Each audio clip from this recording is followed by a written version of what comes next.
We briefed the team to prove our capability by coming up with lots of ideas, validate them really quickly, and then do what we do best and take that into the execution of the building of a platform.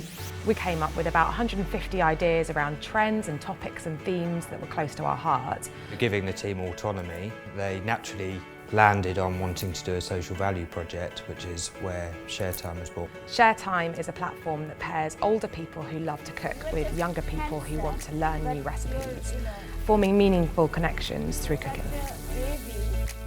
So once we had the idea, we put together a team of 7 badgers working on design, tech and branding.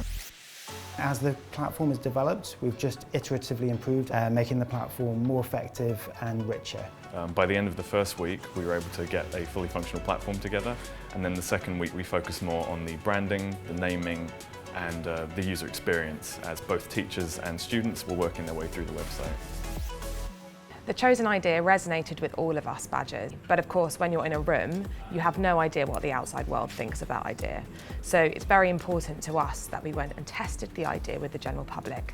We put together a value proposition, a short piece of text that described what the platform was, put it onto Facebook and looked at what the response was, and it was overwhelmingly positive. The most powerful thing about this process is its speed, that we want to validate ideas as quickly as possible using real data.